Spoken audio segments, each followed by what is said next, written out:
नमस्कार दोस्तों। मैं डॉक्टर किशोर हिलियाल किशोर एस्ट्रोलॉजी के इस चैनल में आप सभी का स्वागत करता हूं। हमारी पिछली समसामयिक पोस्ट जो कि आर्यन खान के ऊपर थी, आप लोगों ने काफी सराही और उसको काफी अच्छे व्यूज मिले। और रिसेंटली दीपावली के जस्ट बाद ये खबर उड़ी कि कैटरीना कैफ की शादी विक्की कौशल से होने वाली है। इस विषय में हमारे बहुत सारे दर्शकों ने हमसे रिक्वेस्ट की कि गुरुजी क्या ये सही खबर है या गलत खबर है, कृपा करके बताएं। तो आज हम बात करेंगे कैटरीना कैफ की शादी के बारे में।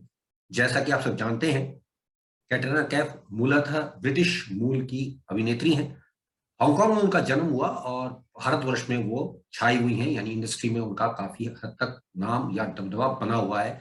काफी सारे अफेयर्स इत्यादि करने के बाद अब ये खबरें उड़ी कि कैटरीना कैफ विक्की कौशल, एक उभरता हुआ अभिनेता भारतवर्ष का, उससे विवाह करने जा रही हैं। तो क्या ये खबर सही है या क्या कैटरीना कैफ की कुंडली के द्वारा ये पता लगाया जा सकता है कि क्या वाकई में वो शादी करने वाली हैं? लगभग 38 वर्ष की आयु उनकी है।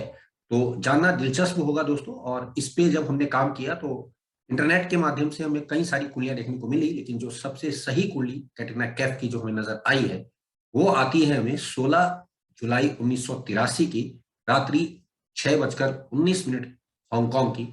ये काफी हद तक कुंडली उनको सही प्रिडिक्ट करती है। बाकी कुंडलियां भी हमने देखी, किसी ने 84 भी बताई है, किसी ने कोई अन्य डेट भी बताई, लेकिन वो सब हमने जब देखी तो मैच नहीं कर रही थी।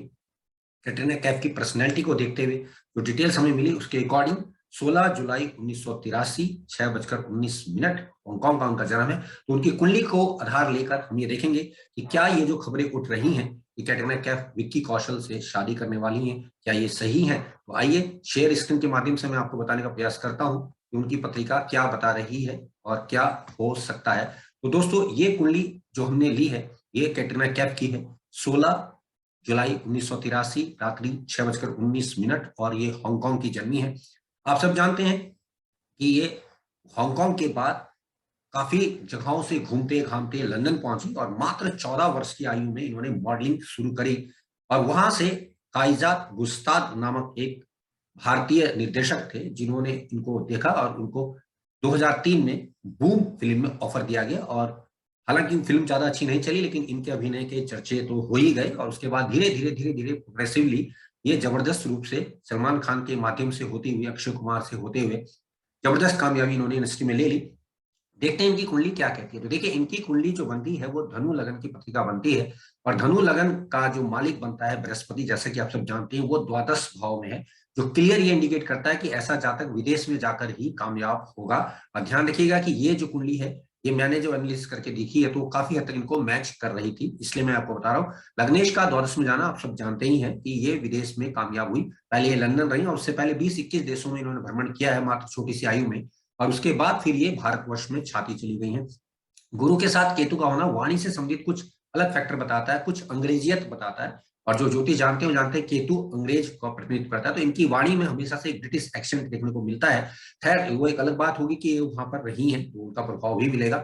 बात करेंगे इनके भाई बहनों की, तो भाई बहनों का मालिक बनता है शनि, और वो उच्च का होकर एकादश भाव में बैठा है, जो इसकी बड़ी और छोटी बहनों के बारे में बता रहा है। और इनकी 7 बहनें और एक भाई हैं, आप सब जानते ही हैं। इनके विषय में जब हमने विकिपीडिया में सर्च किया तो काफी कुछ जानकारी हमें मिली, जो कि क्लियर बहनों की संख्या ज्यादा बताता है, क्योंकि शनि आप जानते ही हैं वो अधिकतर जो है स्त्री जातक के लिए ही प्रेफर करता है। उच्च का है, यानी इनसे बड़ी बहनें भी हैं और इनसे छोटी बहनें भी हैं। अब बात करते हैं चंद्रमा की, तो चंद्रमा इनका जो है वो बनता है हस्त नक्षत्र का, और वो दसम भाव में है। जैसा कि आप सब जानते हैं, सूर्य चंद्र जब दसम में होते हैं तो जातक विशेष बहुत कम आयु में धन कमाने लग जाता है। तो आप जान सकते हैं कि इन्होंने 14 वर्ष की आयु में मॉडलिंग शुरू कर दी थी। उससे पहले भी ये छोटे मोटे कार्य व्यवसाय करती रही हैं। और इंटरेस्टिंगली एक बात बता दूं कि इनके पिता कश्मीरी थे और इनकी जो माता थी वो अंग्रेज वकील थी। इस कारण इनका जो है द्विसंकरण वर्ण बनता है, और ये जो है अंग्रेज माँ की और कश्मीरी पिता की बेटी कहलाती हैं। हालांकि पिता का अगर आप देखें तो ज्यादा इन्फ्लुएंस इनकी लाइफ में नहीं दिखाई देता है, जबकि चंद्रमा दसम में है तो माँ ने ही इनको पाला है, या माँ ने ही इनको भाई बहनों से संबंधित रखा है, और उन्होंने बहुत छोटी उम्र में इनको कामयाबी के लिए उकसाया, या ये कामयाब होती चली गई, कह सकते हैं आप। और बात करते हैं अगर शादीशुदा जिंदगी के बारे में, तो शादीशुदा जिंदगी में मंगल और सूर्य का सप्तम में बैठना आप सब जानते हैं कि वैवाहिक जीवन के लिए अच्छा नहीं होता। हालांकि इन्होंने लाइन ऐसी पकड़ ली तो वहां एक से कहीं ज्यादा बार शादी इनकी फिल्मों में तो हो ही चुकी है। इसके अलावा अफेयर इनके बहुत जबरदस्त रहे, जो कि सलमान खान, रणबीर कपूर के बाद अब जाकर ये विक्की कौशल पर आकर ठहरी है। इसके अतिरिक्त छोटे मोटे भी इनके अफेयर चलते ही रहे हैं। बात करेंगे शादी किस प्रकार से होगी, तो लग्नेश और सप्तमेश का संबंध देखने में आता है। गुरु का बुध से संबंध, यानी जान पहचान में विवाह होने की प्रबल संभावनाएं दिखाई देती हैं। मंगल दोष का निर्माण हो रहा है, मंगल लगन को देख रहे हैं तो आप इनकी नाक को देखकर पहचान सकते हैं कि ये जबरदस्त मांगलिक रही हैं। और सूर्य मंगल का प्रभाव सप्तम हाउस में विवाह को लेकर कई सारी गलत बातें भी बताता है। अब आगे चले तो देखिए नवांश कुंडली में भी आप देखेंगे राहु केतु एक्सिस बना है, यानी विवाह को लेकर कुछ अजीब बातें या एक से ज्यादा विवाह की हो, और जो कि फिल्म इंडस्ट्री में कोई बड़ी बात तो नहीं मानी जा सकती। तो इसीलिए मुझे लगा कि ये कुंडली काफी हद तक इनको मैच कर रही थी और मैंने इनको ही आधार बनाया। फिर एक और जो तत्व देखने में आता है कि अगर मैं बात करता हूं इनकी कुंडली से वर्तमान गोचर की, तो वर्तमान में बृहस्पति आप देखिए यहाँ पर है, अभी तो खैर यहाँ चल रहे हैं लेकिन कुछ दिनों बाद वो यहाँ पहुंच जाएंगे, जो कि 26 तारीख के आसपास पहुंचेंगे। यहां से वो सप्तम भाव और साथ ही साथ शुक्र को एक्टिवेट करेंगे, यानी कि विवाह का भाव बन रहेगा, विवाह कारक का भाव भी एक्टिवेट होगा। और वहीं इस समय वर्तमान में वो बुध को देख रहे हैं, शनि भी बुध को देख रहे हैं, जो इनका सप्तमेश है। तो कर्म सप्तम हाउस से संबंधित, सप्तमी से संबंधित बनता दिखाई दे रहा है। संभवतः जो डेट्स बताई गई हैं वो दिसंबर माह में 7, 8 और 9 दिसंबर की रखी गई है, जो कि राजस्थान में इनका विवाह होना निश्चित बता रही है। दिवाली के दिन इनका रोका हुआ ये भी खबर है, और ये खबर टाइम्स ऑफ इंडिया के माध्यम से आई है। और साथ में ये भी कहा गया है कि इनको जो है विक्की कौशल ने ही ऑफर किया था या प्रपोज किया था कि आप मेरे साथ शादी करें, और इन्होंने उनको हामी भर दी। तो अब यहाँ पर एक चीज देखने में आई कि ऐसा क्या है जो अपने से छोटे व्यक्ति से विवाह कर रही है। तो इनकी कुंडली में एक योग मिलता है जो कि इनको आयु में छोटे जीवन साथी को इंक्लाइन करता है। हालांकि सलमान इनसे बड़े थे लेकिन उनसे इन्होंने विवाह नहीं किया।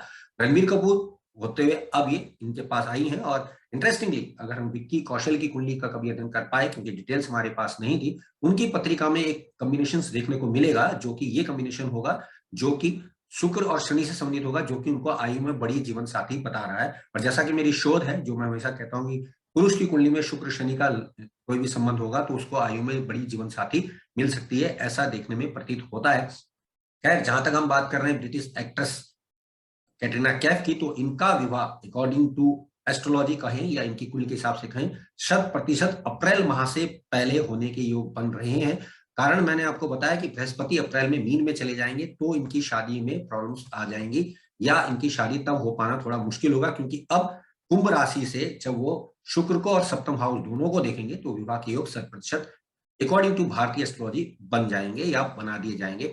हालांकि कुछ लोग चंद्र लगन से भी देखते हैं, लेकिन लगन से भी यहाँ तीसरा भाव में बृहस्पति सप्तम और नवम भाव को एक्टिवेट कर रहा है, कारक शुक्र को भी एक्टिवेट कर रहा है। तो विवाह के योग 100% बने हैं। पहले भी बने थे लेकिन पहले अफवाहें उठी थी और बाद में ग्रह वक्री होकर मकर में गुरु चले गए तो बातें थमसी गई और वापस हुई। और अब जैसे ही ग्रह आगे बढ़ रहा है, जो कि 21 या 26 माह नवंबर इसी माह जो है वो कुंभ में आ जाएगा, तो 100% विवाह की संभावना अप्रैल तक बनी रहेंगी, जब तक कि वो मीन में नहीं चले जाते।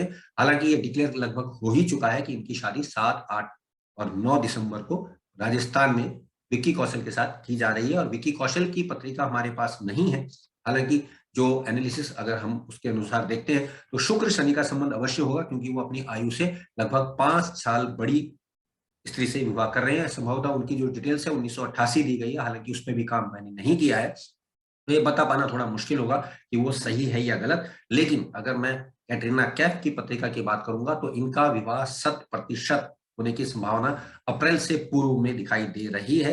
हालांकि डेट्स घोषित कर दी गई। कुंडली मेरे हिसाब से अगर 1983 के हिसाब से देखेंगे तो सटीक पड़ती है। हालांकि कुछ लोगों ने 84 से भी सेटिस्फाई किया है कि ऐसी अभिनेत्री हैं वगैरह वगैरह, लेकिन इनकी पत्रिका में कुंडली में सेट तरीके से देखें तो सूर्य मंगल का प्रभाव लगन पे दिखाई देता है। चंद्रमा का अपने ही नक्षत्र में दशम में होना, यानी सुंदरता के द्वारा, चेहरे के द्वारा इनको जो है इंडस्ट्री में हिट बनाता ही है। और वहीं दूसरे भाव का मालिक जो चेहरे का प्रतिनिधित्व करता है शनि, अगेन उच्च का होकर एकादश में बैठ गया है, और लग्नेश का द्वादश में जाना विदेश में लाभ तो बताता ही है। तो इस प्रकार दोस्तों ये मेरा एक एस्ट्रो एनालिसिस है जो बता रहा है कि कैटरीना कैफ की शादी यकीनन हो रही है, और या अप्रैल माह से पहले पहले हो जाएगी। तो ये बिल्कुल सच खबर है, अफवाह बिल्कुल भी नहीं है। तो दोस्तों आज के लिए बस इतना ही। आप सबने मुझे सुना, आप सबका धन्यवाद। नमस्कार।